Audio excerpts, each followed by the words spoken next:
इस चैप्टर का नाम लिखो, चैप्टर का नाम लिखो ऋजु रेखीय पथ पर गति। ऋजु रेखीय पथ पर गति,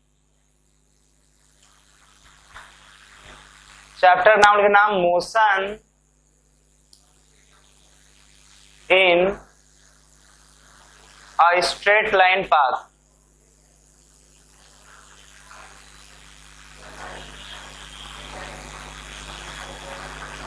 motion in a straight line path, Hindi में क्या लिखोगे इसको? ऋजु रेखीय पथ पर गति। ध्यान देना, हम लोग इस चैप्टर में जो है गति या मोशन कह सकते हैं, मोशन के बारे में पढ़ना है। क्लियर ना? अब देखो इसमें गति या मोशन के बारे में जो है हम लोग क्या क्या पढ़ना हो सकता है, मतलब क्या क्या पढ़ेंगे, किस किस क्वेश्चन का जवाब हम लोग इसमें जानेंगे। जैसे कोई रुका है, चल रहा है, चल रहा है तो कितना चला, इसका जवाब। चल रहा है तो तेज चला कि धीमा चला, इसका जवाब। या चला तो कितने समय में चला, इसका जवाब। इस मतलब किसी भी वस्तु के गति के बारे में हम लोग को इस चैप्टर में पढ़ना है। कब कहाँ पहुंचेगा, कितने समय बाद पहुंचेगा, वगैरह वगैरह। अब देखो इसमें कुछ नाम आएंगे, कुछ टर्म आएंगे, पहले उसको समझ लो। कुछ मेन पॉइंट, ये सब नाम जो है हर जगह हम इस चैप्टर में यूज करते रहेंगे, उसके आगे भी ये सब वर्ड शब्द यूज करते रहेंगे, तो समझ जाना। जैसे ध्यान देना, इसको मिटा दे रहे हैं, ये चैप्टर नाम लिख लिया ना। देखो जैसे पहला आएगा नाम, अच्छा जो ऑब्जेक्ट है, ऑब्जेक्ट या पार्टिकल, वस्तु है। क्लियर ना? ऑब्जेक्ट है, पार्टिकल या वस्तु। क्लियर ना? ये क्या है? जिसके बारे में पढ़ना है, रहने दो, जिसके बारे में पढ़ना है। समझे कि नहीं? अब ये वस्तु के बारे में कौन पढ़ेगा? जो देखने वाला होगा, ऑब्जर्वर। तो दूसरा नाम क्या आएगा? ऑब्जर्वर। ऑब्जर्वर इसको क्या बोलेंगे? प्रेक्षित बोलते हैं।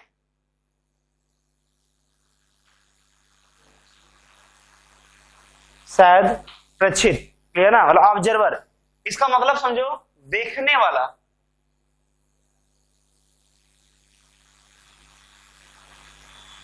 पहला क्या होगा? ऑब्जेक्ट या पार्टिकल मतलब वस्तु, जिसके बारे में पढ़ना है, इसी बारे में पढ़ना है। ये कितना तेज जाएगा, कहां पहुंचेगा, कितने देर बाद पहुंचेगा, इसी के बारे में पढ़ना है। लेकिन कौन पढ़ेगा? हम लोग नहीं पढ़ेंगे। कौन पढ़ेगा? ऑब्जर्वर पढ़ेगा। मतलब इसको जो देखता होगा, हम लोग देख रहे होंगे तो हम लोग पढ़ेंगे, हो सकता है कि वो उसको देखता हो तो वो उसके बारे में पढ़ेगा। तो ऑब्जर्वर मतलब जो देखने वाला है। अच्छा, तीसरा नाम आएगा रेफरेंस फ्रेम।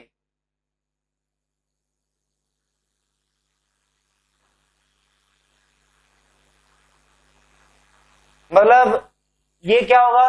रेफरेंस फ्रेम क्या होगा? जिस पर बैठकर ऑब्जर्वर वस्तु को देखेगा।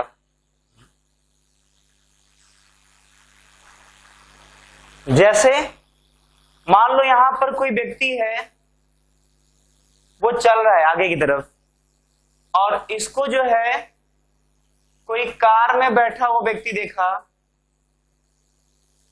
ये ए मान लो, ये बी मान लो। बी क्या है?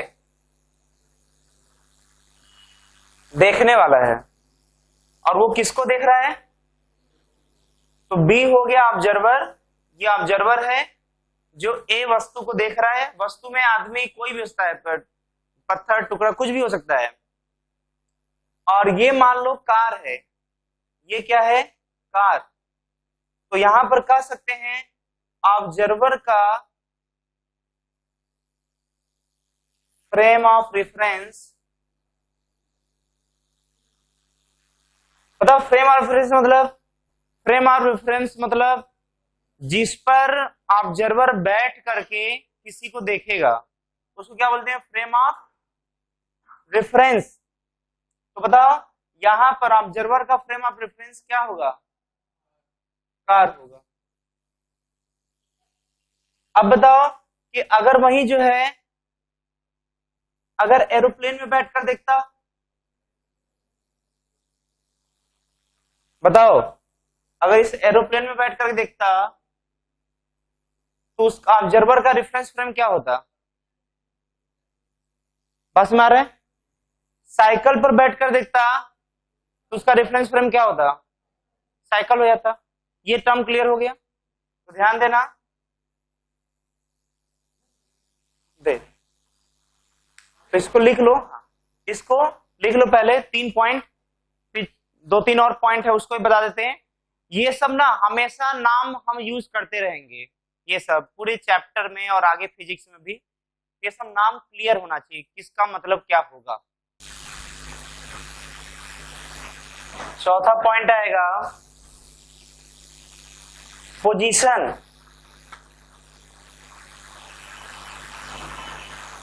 स्थिति,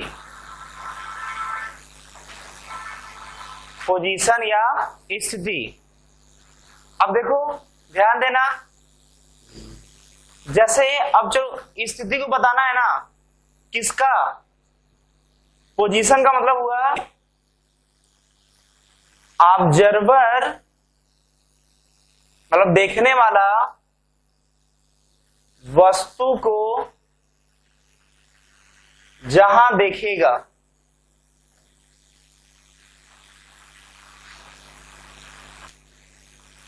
वो जगह ही वस्तु का पोजीशन कहलाएगा।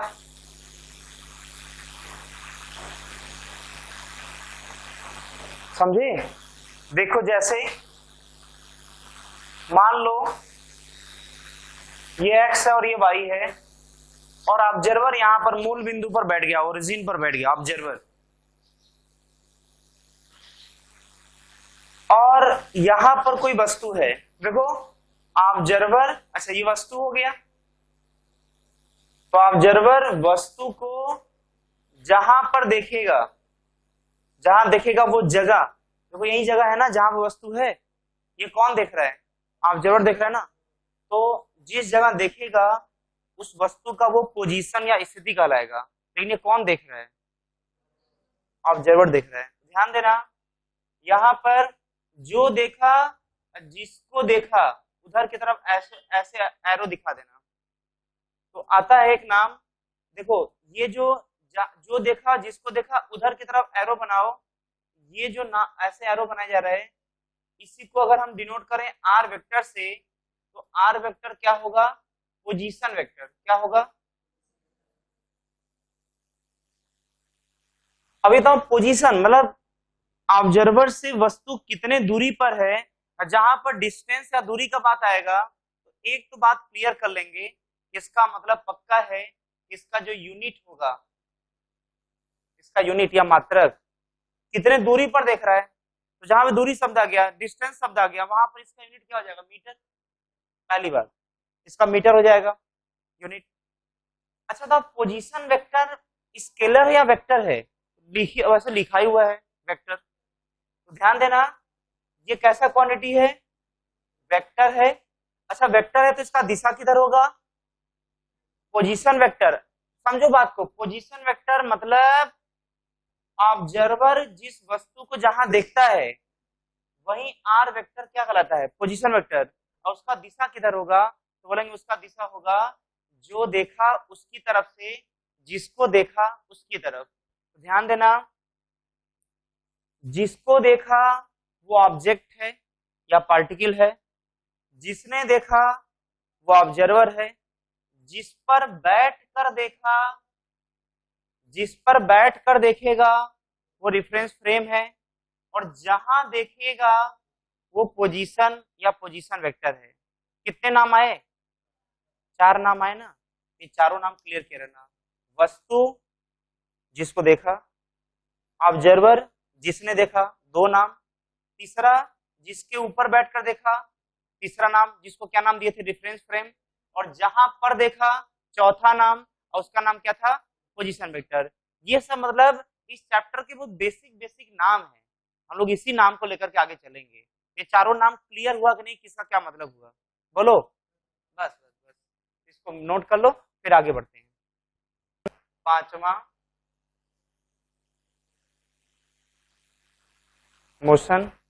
इसको हिंदी में लिख सकते हो गति, छोटी की मात्रा टी, गति। इधर देखो,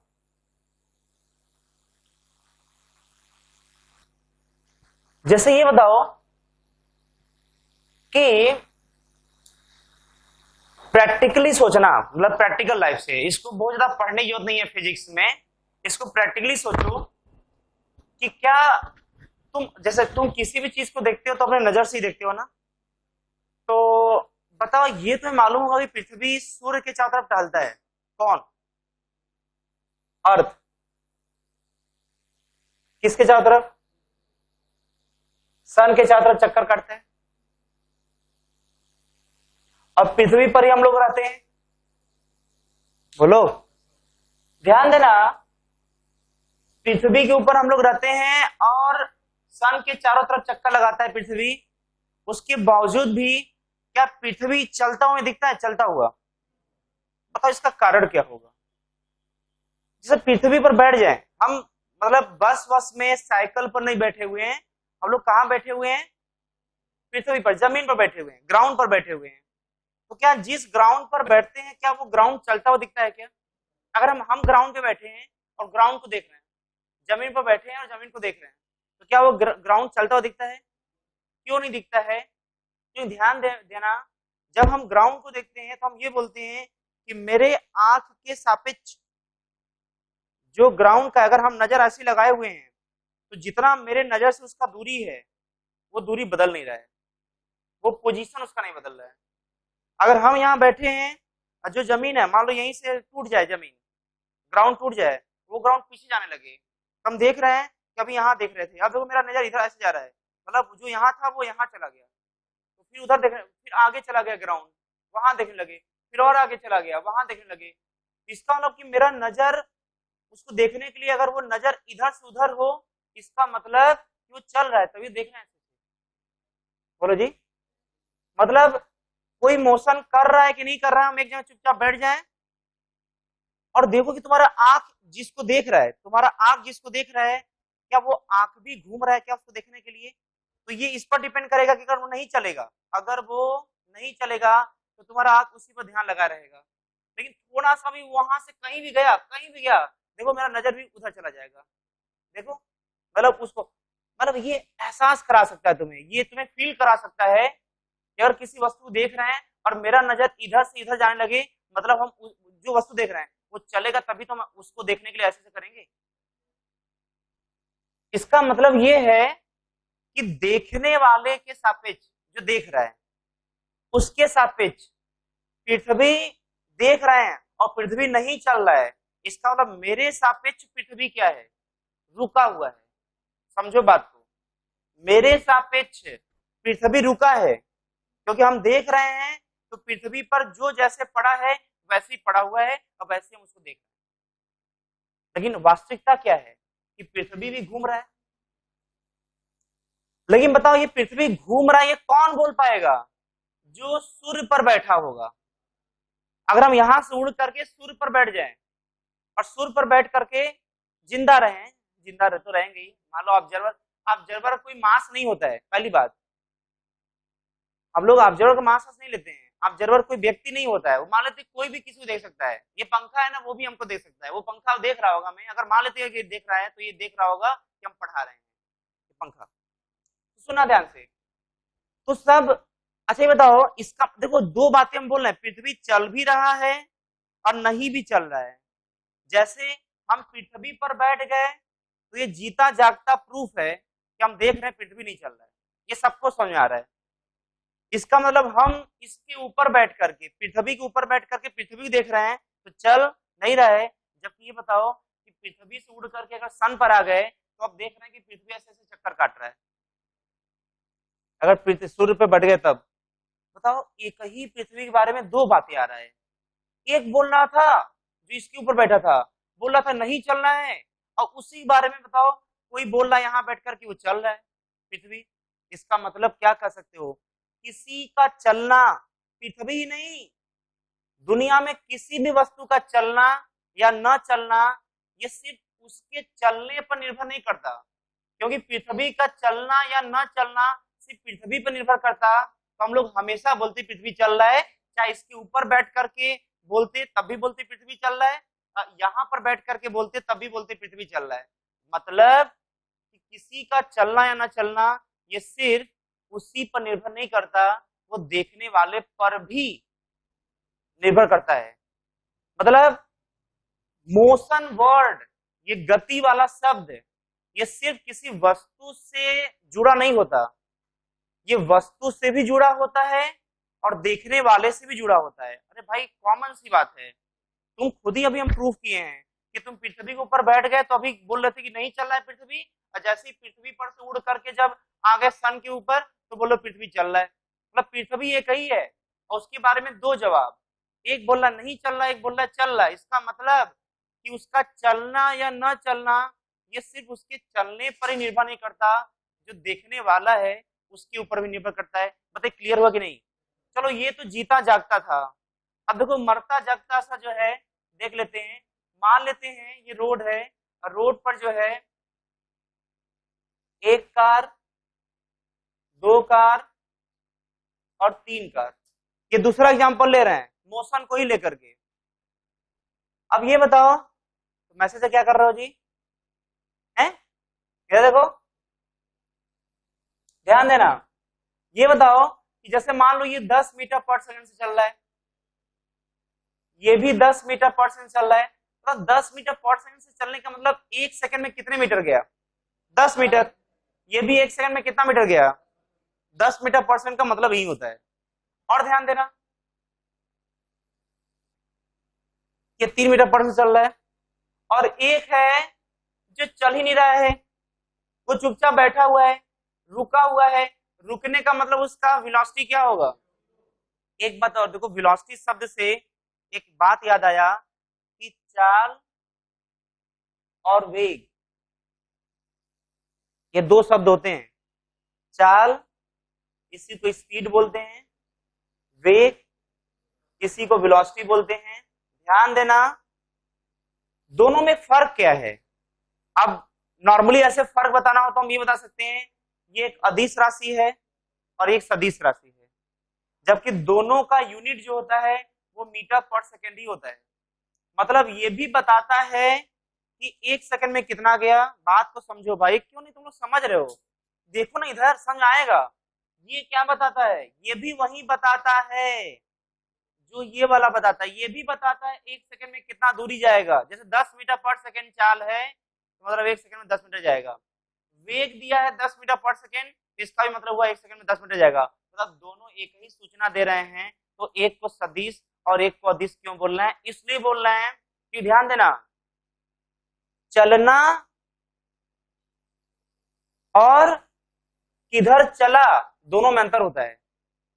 हम अगर किसी बोलते हैं मेरे बगल में कोई है, हम इसको बोल दिए कि चलो, अगर हम सिर्फ बोल दिए चलो मतलब चाल, चाल मतलब ये, अभी कंफ्यूज है वो, मतलब वो चलो सिर्फ बोले है ना तो पता नहीं वो किधर जाएगा, वो इधर भी जा सकता है, इधर भी जा सकता है, कहीं भी जा सकता है। तो ध्यान देना चलो शब्द चाल होता है। फिर हम बोल दें इधर चलो, अब उसको क्लियर हो गया कि हमें जाना किधर है। अभी तक हम क्या बोले चलो, तो कंफ्यूज था कि किधर चलना है, तो अगर वो चलो बस इतना बोल दिए तो ये कंफ्यूजन हुआ किधर जाएगा, तो वही चाल है। लेकिन वेग का मतलब होता है ये भी बताता है कि तुम्हें किधर जाना है।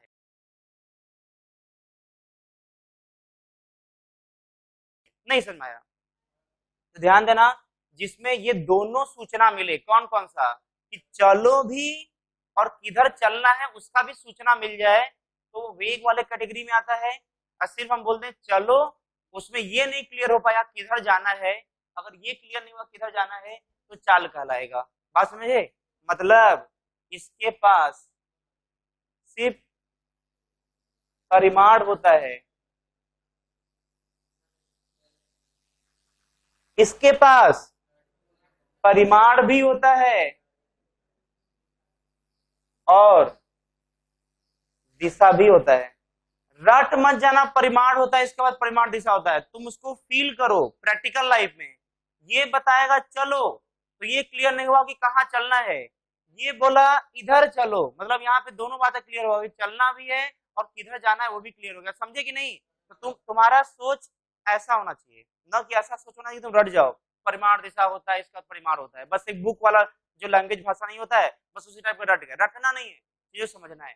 इसको पहले बार बार ये नाम यूज करेंगे, बार बार, जल्दी से नोट कर लो, बार बार ये वर्ड यूज करेंगे, इसमें समझ जाना किसका क्या मतलब है। इसको नोट करो पहले किनारे कहीं कॉपी में, किनारे कहीं कॉपी में नोट कर लो इन दोनों के बारे में, फिर आगे बढ़ते हैं। कि जैसे इधर सुनना, मान लो वो ये वाला, इनके बीच का दूरी क्या है 2 मीटर, इनके बीच का दूरी क्या है मान लेते हैं 3 मीटर हो गया। अच्छा ये बताओ कि ये चल रहा है कि नहीं चल रहा है? बोले सर पहले आप ये बताइए कि ऑब्जर्वर कहाँ है। हम पहले बोल चुके 4 नाम लिखवाए थे शुरू में, इस चैप्टर की शुरुआत में 4 बातें बता चुके जिसमें एक ऑब्जर्वर भी था। तो पहला क्या था? ऑब्जेक्ट जिसको देखना है। दूसरा क्या था? ऑब्जर्वर जो देखेगा।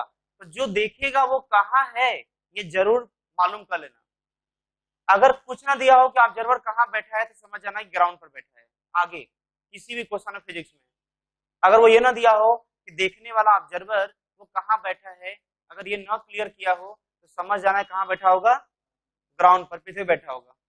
बिना बोले समझ जाना। अब ध्यान देना, अब ये बताओ कि ये भी 1 सेकंड में 10 मीटर चला गया आगे, हो सकता है वो चलते चलते चलते चलते यहाँ पहुंच गया हो, समझे कि नहीं? और ये भी चलते चलते जो है यहाँ पहुंच गया हो। अब तो ध्यान देना, क्योंकि दोनों साथ साथ चल रहे हैं, तो ये वाला बोलेगा कि हम ऐसे चल, मेरे बाएं लेफ्ट में ये है 2 मीटर की दूरी पर। अभी जब यहाँ दोनों थे, कुछ समय बाद, कुछ समय क्या 1 सेकंड बाद दोनों अब यहाँ, देखो अब ये वाला जो बी वाला है, इसको मान लो ए, इसको मान लो बी, इसको मान लो सी, इसको डी।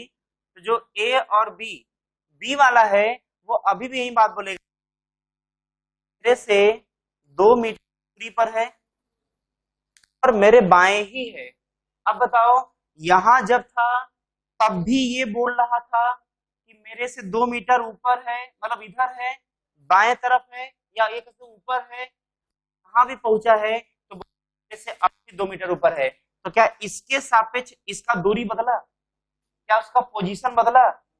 जो पोजीशन यहाँ था क्या वही पोजीशन भी है?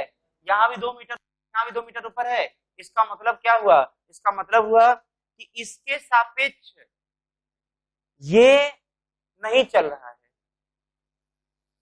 मतलब गति या मोशन का परिभाषा ये होता है कि समय के साथ, मोशन का डेफिनेशन होता है समय के साथ यदि ऑब्जर्वर को किसी वस्तु का स्थिति बदलता हुआ दिखे, समय के साथ किसी वस्तु का स्थिति ऑब्जर्वर को बदलता हुआ दिखे तो समझ जाना वो क्या है, गति में है या मोशन में है। लेकिन यहाँ देख रहे हैं कि अभी भी 2 मीटर ऊपर है, यहाँ भी 2 मीटर ऊपर अभी भी है, 1 सेकंड बाद भी। इसका मतलब इसके सापेक्ष इसका कोई भी गति नहीं हो रहा है।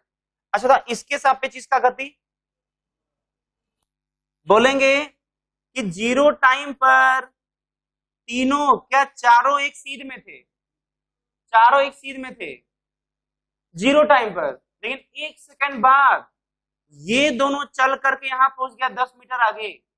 लेकिन बताओ ये वाला क्या 3 मीटर आगे जाएगा? 3 मीटर, बोलो, वो पहुंच जाएगा यहां पर। अब बताओ कि क्या 1 सेकंड बाद इसका यहां पर स्थिति है और 1 सेकंड बाद इसका यहां स्थिति है और 1 सेकंड बाद इसका यहां स्थिति, बताओ क्या अभी इससे ये 3 मीटर की दूरी पर था, क्या बाद में भी 1 सेकंड बाद क्या अभी भी ये 3 मीटर की दूरी पर है या वो और दूर चला गया? और जब यहां से 3 मीटर दूरी ना होकर के और दूर चला गया, मतलब क्या है, इसके सापेक्ष ये गति में है। बात समझ गए?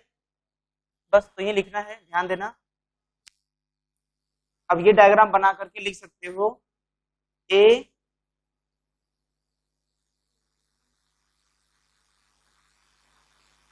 वाला वस्तु बी के सापेक्ष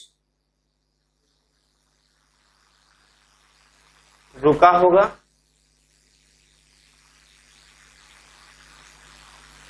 जबकि ए वस्तु सी के सापेक्ष चल रहा होगा। मतलब गति में होगा, समझे कि नहीं? मतलब क्या होगा? गति में होगा। तो पहले ऐसा लिखो, मोशन या गति का परिभाषा लिखो। तो बताओ अभी जो है हम लोग गति के बारे में पढ़ लिए कि क्या होता है। अब बताओ अगर कोई वस्तु जो है गति करेगा तो कुछ दूरी तो तय करेगा ना। तो दूरी शब्द तो हम लोग बहुत बचपन से नाम सुनते आ रहे हैं, ये दूरी शब्द जो है हम लोग के लिए अनजाना नहीं है। लेकिन ध्यान देना, अभी एक और नाम हम लोग पढ़ेंगे दूरी के साथ साथ, क्योंकि दूरी तो हम लोग प्रैक्टिकल भाषा में कई बार नाम लेते हैं, लेकिन एक और नाम आएगा विस्थापन। तो ध्यान देना, दूरी और विस्थापन क्या होता है इसको समझना ध्यान से। ये हो जाएगा डिस्टेंस और ये हो जाएगा डिस्प्लेसमेंट।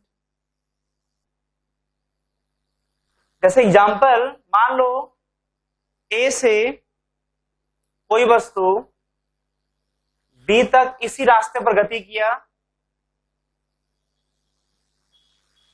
ये हाफ सर्किल है, अर्धवृत्त है। अब बताओ कि अगर वस्तु ए से बी तक इस रास्ते पर चला तो जो इस रास्ते का, अब ये रास्ता भले ही हम एक वृत्ताकार बनाए हैं, वो ऐसा भी रास्ता हो सकता है, ए से बी तक गया,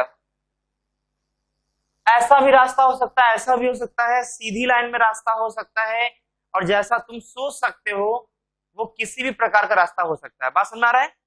क्योंकि ये एग्जाम्पल लेकर के हम आसानी समझा सकते हैं और तुम समझ सकते हो, इसलिए इस एग्जाम्पल तुम समझ लो।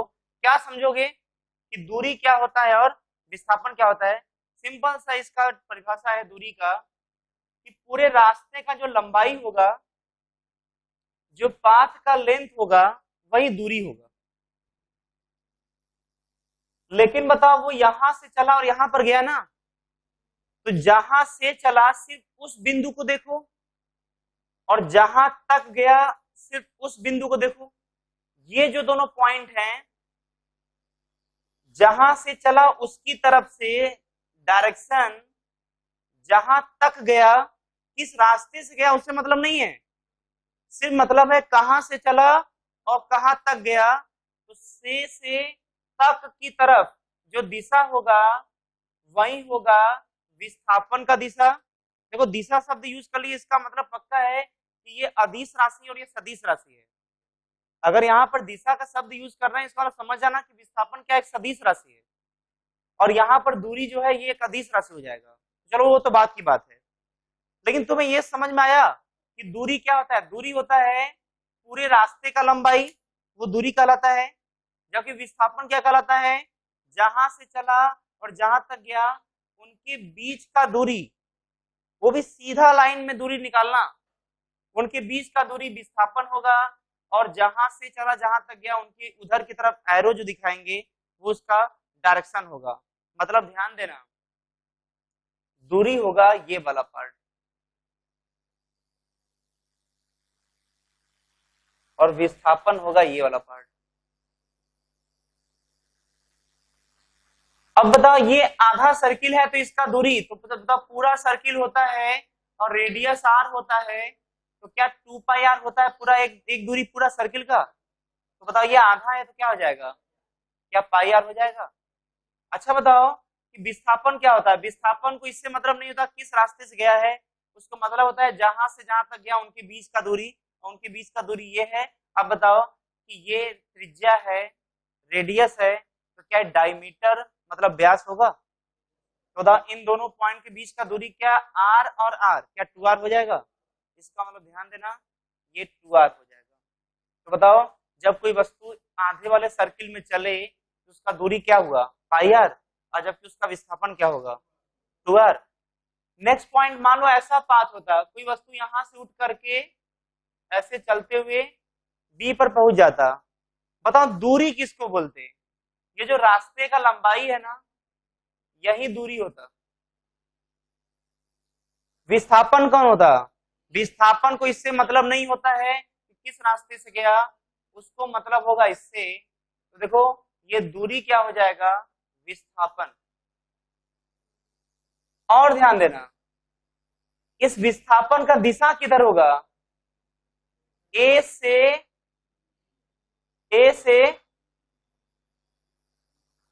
डी की तरफ, समझे कि नहीं। विस्थापन दिशा मतलब वो हो जाएगा, अगर ये एरो हटा दें तो वो यही उसका दिशा हो जाएगा। अब बताओ एक और एग्जांपल देख लो, मान लो कोई वस्तु यहां से यहां पर गया, फिर यहां से यहां पर लौट गया, ऐसे यहां से वापस लौट गया, मतलब ऐसे रास्ते से गया और यहां पर लौट आया। अब बताओ ऐसे गया फिर यहां लौट आया, तो ए और ये बी है। मान लो कि ये टोटल डिस्टेंस जो है वो 20 मीटर है, और जब वापस लौटा तो ये डिस्टेंस जो है मान लेते हैं 10 मीटर है, मान लेते हैं। अब बताओ इसका विस्थापन क्या होगा, इसका दूरी क्या होगा। तो बोलेंगे दूरी तो जितना रास्ता चला है वो दूरी कहलाएगा, इसका मतलब पूरा रास्ता हुआ 20 मीटर और 10 मीटर, तो दूरी क्या हो जाएगा 30 मीटर। जबकि बताओ इसका जो विस्थापन होगा वो सिर्फ यहाँ और जहां पर पहुंचा, जहां से जहां पर पहुंचा सिर्फ उनके बीच का जो दूरी होगा वो विस्थापन हो जाएगा। और तब पूरे डिस्टेंस 20 में से 10 घटाएंगे तो क्या 20 में से 10 घटाएंगे तो क्या 10 मीटर आ जाएगा। मतलब ध्यान देना जो दूरी होगा वो जाएगा पूरे रास्ते का लंबाई, हो जाएगा 20 मीटर प्लस 10 मीटर मतलब 30 मीटर हो जाएगा। जबकि विस्थापन के बारे में बात किया जाए तो 10 मीटर होगा, और उसका दिशा किधर होगा, ऐसे, उसका दिशा ऐसे जहां से जहां पर गया उसकी तरफ। समझे कि नहीं। अच्छा बताओ कि अगर हम बोल दें बताओ दूरी और तीनों एग्जांपल तुम्हारे सामने है, सोचना दूरी और विस्थापन में कौन हमेशा बड़ा होगा, दूरी हमेशा क्या होगा, बड़ा होगा। लेकिन तुम ध्यान देना एक छोटा सा मिस्टेक कर रहे हो, दूरी हमेशा बड़ा नहीं होगा। तुम अभी जो 3 एग्जांपल देखे हो ना, ये तीनों एग्जांपल में दूरी बड़ा है, विस्थापन छोटा है। लेकिन ध्यान देना कभी कभी ऐसा भी आएगा कि दूरी कम हो जाएगा और विस्थापन, ऐसा कोई बात नहीं है, विस्थापन बड़ा कभी नहीं होगा। हाँ एक ऐसा केस आएगा जब दोनों बराबर हो सकते हैं, और ध्यान देना वो कौन है, जब कोई वस्तु स्ट्रेट लाइन मोशन करे लेकिन अपने रास्ते पर वापस न लौटे। जब अपने रास्ते पर वापस नहीं लौटेगा और एक सीधी रेखा में गति करेगा, जब एक सीधी रेखा में गति किया दूरी भी वही हो गया, अब विस्थापन भी वही हो गया। तो ये किसका एग्जाम्पल है, जहां पर दूरी क्या होगा, बराबर होगा विस्थापन के, नहीं तो हमेशा दूरी क्या होगा, बड़ा होगा, और विस्थापन क्या होगा, मतलब दूरी या तो बड़ा हो सकता है या बराबर हो सकता है। ये क्या है, इसका पॉइंट है, इसका एग्जाम्पल ये सब है। समझे कि नहीं, सब टर्म क्लियर हो गया, सब मतलब समझ में आ गया सब। तो दूरी विस्थापन, दूरी लिखो, दूरी परिभाषा लिखना।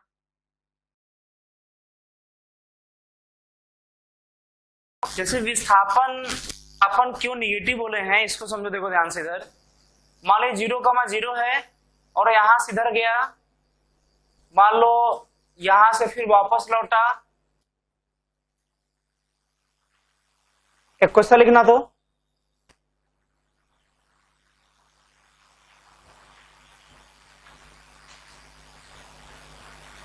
एक वस्तु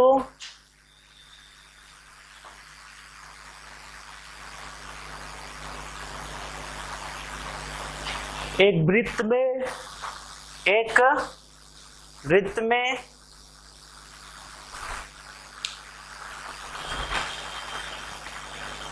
एक चक्कर लगाता है, एक वृत्त में एक चक्कर लगाता है,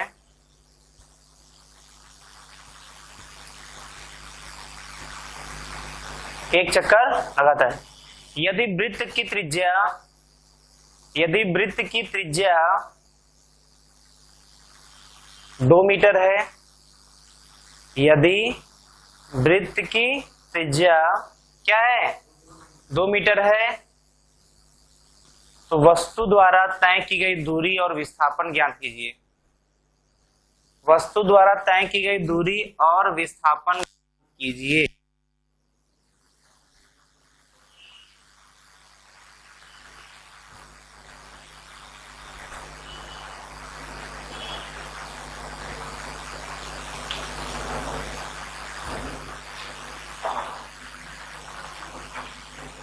देख लिए, पढ़ लिए क्वेश्चन। देखो सर्कुलर मोशन कर रहा है, वृत्तीय गति। अब बताओ उसका जो है त्रिज्या कितना है, 2 मीटर।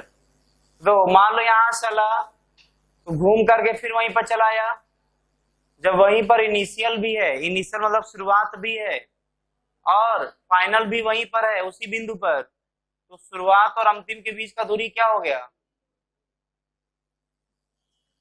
तो डिस्प्लेसमेंट क्या हो जाएगा, बताओ डिस्टेंस क्या होगा,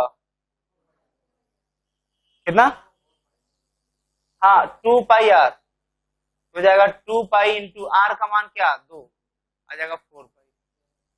समझे, तो लिख सकते इसको जो है। अगला क्वेश्चन हल करो। चलिए पता करो कि वस्तु कहां से कहां तक गया, तो बोलेंगे ए से बी तक गया। अच्छा बताओ कि कौन सा विस्थापन होगा, कौन सा दूरी होगा, तो बोलेंगे जिस रास्ते पर गया वो दूरी होगा, और जहां से जहां पर गया ये सीधा वाला लाइन ये विस्थापन हो जाएगा।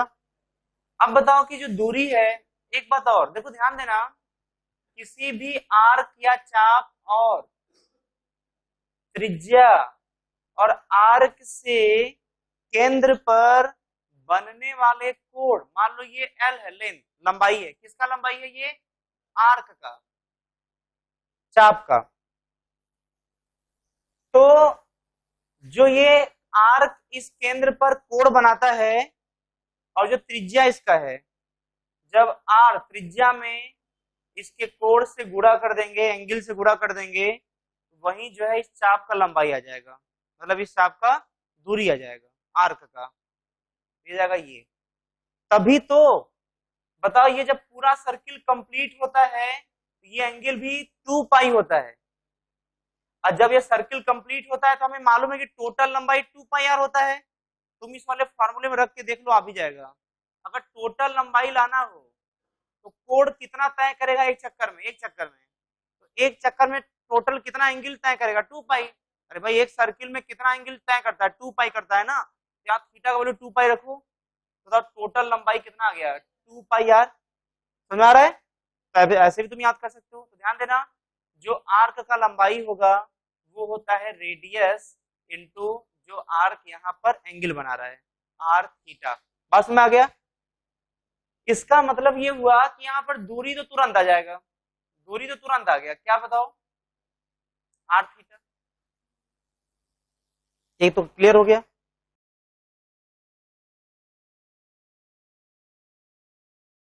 विस्थापन जो है वो ये है और ये लाना है, देखो इसको निकालने के साथ दिमाग लगाना पड़ेगा, ध्यान देना। ये आर है ना, ऐसा करो इस पॉइंट से इस लाइन पर परपेंडिकुलर एक लाइन ड्रॉ कर दो। बताओ इस लाइन पर ये परपेंडिकुलर अगर ड्रॉ कर दिए लाइन, तो बताओ क्या ये वाला थीटा बाई 2 और क्या ये थीटा बाई 2 हो जाएगा। अच्छा बताओ, अगर इस वाले ट्रायंगल में, कौन से वाले ट्रायंगल में, अगर इस वाले ट्रायंगल में ध्यान दिया जाए, अच्छा बताओ अगर ये x होगा तो सिमेट्रिसिटी से ये भी तो x हो जाएगा। तो अगर हमें विस्थापन लाना हो तो ये कहा जा सकता है कि विस्थापन होगा इनके बीच का दूरी जो x प्लस एक्स मतलब 2x हो जाएगा। अब बोलोगे अगर x मिल गया तो यहां रख देंगे तो विस्थापन मिल जाएगा।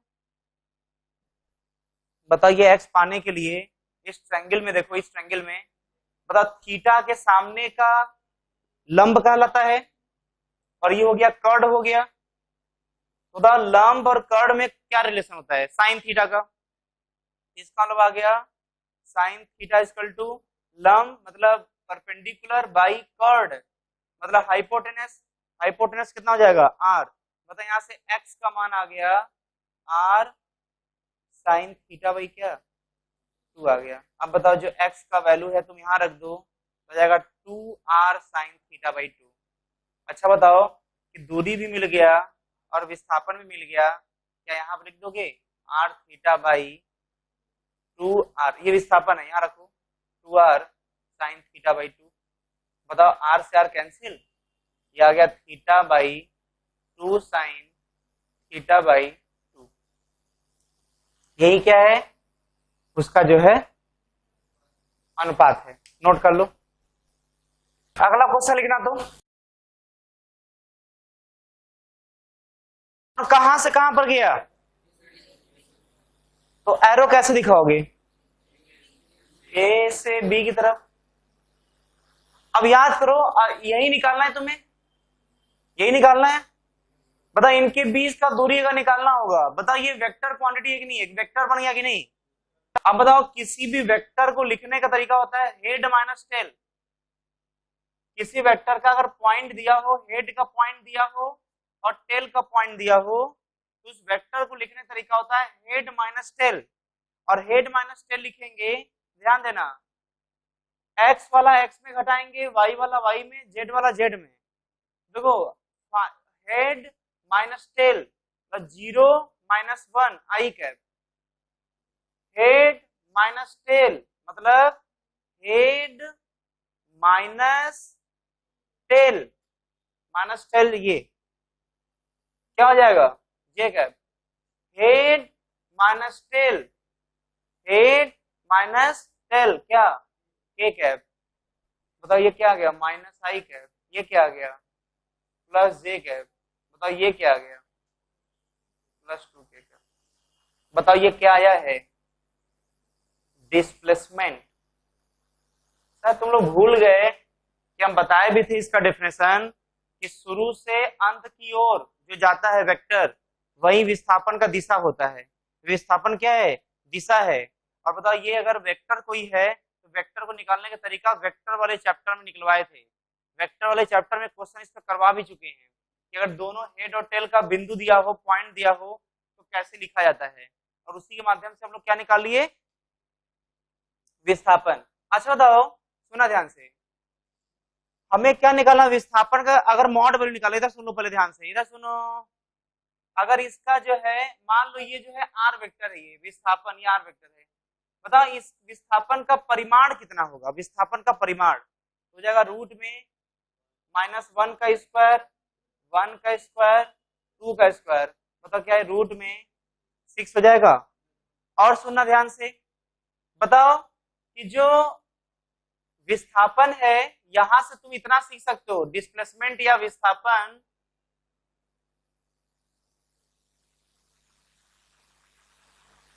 क्या होगा, तो बोलेंगे अच्छा बताओ विस्थापन निकालने के लिए जो हेड में से तेल घटाए थे, क्या उसको ऐसे बोला जा सकता है कि फाइनल पोजीशन जो हेड वाला बता रहा है, क्योंकि फाइनली वहां पहुंचा है और यहां चलना शुरू किया, जहां चलना शुरू किया उसको इनिशियल पोजीशन बोल देंगे। इनिशियल मतलब शुरुआत, तो इनिशियल पोजीशन ये है, फाइनल पोजीशन ये है, तो क्या लिख नहीं सकते फाइनल पोजीशन माइनस, इसको एज ए फॉर्मूला भी याद कर सकते हो। डिस्प्लेसमेंट का फॉर्मूला होता है फाइनल पोजीशन, इसी को हेड बोले थे देखो, माइनस इनिशियल पोजीशन, इसी को टेल बोले थे, समझे। तो ये अच्छे से कॉपी में नोट कर लो। इसको हिंदी में लिखना चाहते हो तो विस्थापन होगा, विस्थापन बराबर अंतिम स्थिति माइनस प्रारंभिक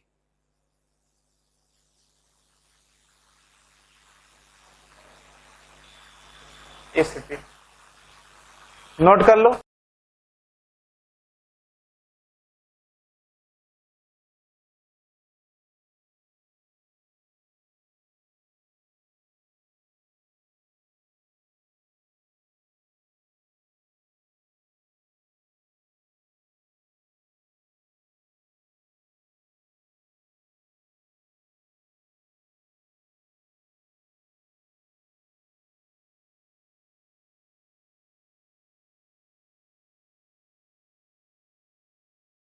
मिटा रहे हैं।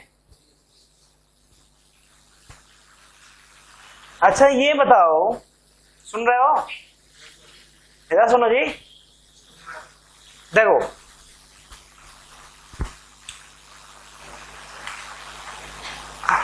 एक क्वेश्चन लिखना,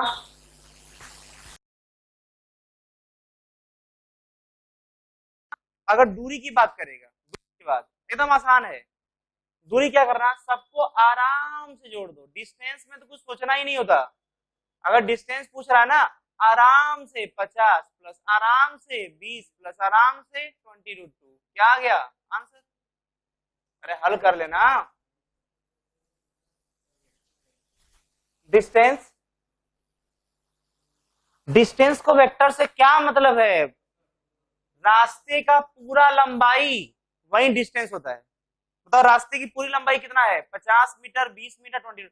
हाँ, कौन थोड़ा थोड़ा कठिन बताना जाता है अगर विस्थापन पूछा है, तो मतलब क्या, डिस्प्लेसमेंट। ध्यान देना, डिस्प्लेसमेंट के लिए जैसे मान लो इसको ए वेक्टर बोल दिया, इसको बी वेक्टर बोल दिया, इसको सी वेक्टर बोल दिया, तो देखो लिखने का तरीका क्या होगा, डिस्टेंस को और डिस्प्लेसमेंट को। सुनो इधर सुनो, इधर सुनो, डिस्टेंस को लिखने का तरीका होता है ए का मॉड लगा दो, मतलब इसका मैग्नीट्यूड, बी का मैग्नीट्यूड और सी का मैग्नीट्यूड, तीनों के मॉड वैल्यू को जोड़ दो, आराम आराम से 50, 20, 20√2 जोड़ दो, जैसे ये जोड़े हो, ये सब मैग्नीट्यूड जोड़े गए हैं, मॉड वैल्यू जोड़े गए हैं। लेकिन अगर वही डिस्प्लेसमेंट के बारे में बात करते ना, तो बात बदल जाता। डिस्प्लेसमेंट एक वेक्टर क्वांटिटी है, सदिश राशि है, और उसको जोड़ेंगे ऐसे, A vector plus B vector plus C vector. बात समझे कि नहीं, तो दोनों मंत्र समझ में आया। अब देखो ध्यान देना, डिस्टेंस तो ये हुआ, डिस्प्लेसमेंट ये हुआ, बताओ क्या डिस्प्लेसमेंट कई पोजीशन वेक्टर को जोड़ना होता है क्या, कई सारे पोजीशन वेक्टर क्या करना होता है, जोड़ना। बताओ ये 2 वेक्टर है कि 3 वेक्टर, बताइए 2 वेक्टर ज्यादा है ना, सिर्फ 2 वेक्टर होते तो दोनों वेक्टर को जोड़ने का नियम तुरंत आया था, रूट में A square plus B square plus 2ab cos theta.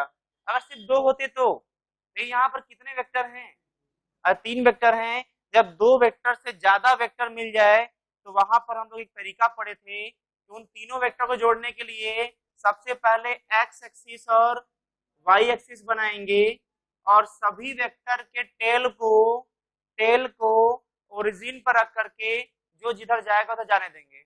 अब बताओ कि इसका अगर टेल ओरिजिन पर रखोगे तो क्या वो ऐसे जाएगा, और समझो ध्यान से, बताओ इसके टेल को ओरिजिन पर रखोगे ये कितना है 50 ना।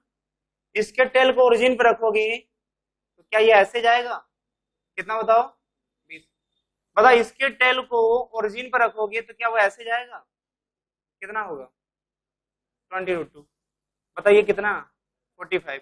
अब बताओ 20√2 का एंगल की तरफ कॉस आता है तो लिखेंगे 20√2 कॉस 45 डिग्री, 1/√2 आ जाएगा, क्या 20 आ गया। बताओ क्या इधर की तरफ 20√2 साइन 45 आएगा, साइन 45 डिग्री का वैल्यू 1/√2, फिर √2 से √2 कैंसिल, कितना आ गया 20। बताओ ऐसा करने के बाद हम क्या बोले थे कि क्या बोले थे, सभी वेक्टर के टेल को ओरिजिन पर रख कर जो वेक्टर एक्स वाई में पहले से ही है उसको नहीं तोड़ेंगे, लेकिन जो वेक्टर एक्स वाई में नहीं है उसको एक्स में भी तोड़ेंगे और वाई में भी तोड़ेंगे। बताओ एक्स और वाई में तोड़ेंगे तो जो एक्स में नेट आएगा और जो वाई में नेट आएगा उन दोनों को पहले अलग अलग हल कर लेंगे, एक्स को अलग हल कर लेंगे और वाई को अलग। बताओ एक्स में कितने वेक्टर हैं तो बोलेंगे 1 और 2, लेकिन जो ये वाला है वो प्लस में है और ये वाला माइनस में है, ये आ गया 30। बताओ वाई नेट, वाई में देखो ये वाला भी प्लस में है और ये वाला भी क्या है, मतलब टोटल कितना आ गया 40। अब सुनना ध्यान से, जब x और y आ जाता है तो उसके बाद हम क्या बोले थे, इसका डायग्राम बनाओ। इसका देखो डायग्राम ऐसा आ जाएगा, इधर की तरफ 30, देखो 30 और y की तरफ प्लस में 40, रिजल्टेंट बीच वो आ जाएगा 30 का स्क्वायर प्लस क्या, बताओ क्या ये 50 आ गया। इसका मतलब कि इसका तो अब ध्यान देना तुम तो दोनों को, इसको और इसको, इंसान रियल में वास्तविक में वो ऐसे गया था। यहाँ पर विस्थापन कौन, डायग्राम वाइज बनाओ, बताओ डायग्राम में बताओ, इसमें डायग्राम बनाओ, डिस्प्लेसमेंट का डायग्राम कैसा बनाओगे तो बोलोगे यहां से चल, इसका डायग्राम बनेगा ऐसे, ये है, यही क्या है विस्थापन है ना, ये वाला दूरी है और ये वाला विस्थापन है। और समझो ध्यान से, इसका लंबाई जो डिस्टेंस कहलाएगा वो ये आया था, जबकि ध्यान देना ये वाला लंबाई विस्थापन है और वही 50 आया है। इन तीनों को जोड़ने के बाद जो ये आया है और इसका जो ये आया है फॉर्मूला से आंसर 50, ये 50 इन्हीं दोनों के बीच का दूरी है। बात समझे कि नहीं। और ध्यान देना अगर तुम पता करना है, ध्यान देना अगर तुम यहां से अल्फा मान लेते हो तो alpha equal to tan inverse दूर वाला बाई पास वाला 40/30, तो क्या 4/3 आएगा, देखो यही आएगा। तो बताओ विस्थापन किधर हुआ ऐसे, और x के साथ या इसके साथ कितना कोण बना करके tan इनवर्स 4/3 इधर जा रहा है, इसके साथ tan इनवर्स 4/3 एंगल बना करके इधर जाएगा, कितना जाएगा विस्थापन 50। समझे कि नहीं। दोनों एक साथ नोट कर लो, तुम्हें ये रिलेट करने में ज्यादा सीखने के लिए मिलेगा कि दूरी क्या होता है और विस्थापन क्या होता है। समझे। चलो नेक्स्ट टर्म पर जो है इस पर एक दो क्वेश्चन और देखते हैं, फिर आगे बढ़ेंगे दूसरे टर्म पर। ओके ना, चलो इसको नोट कर लेना।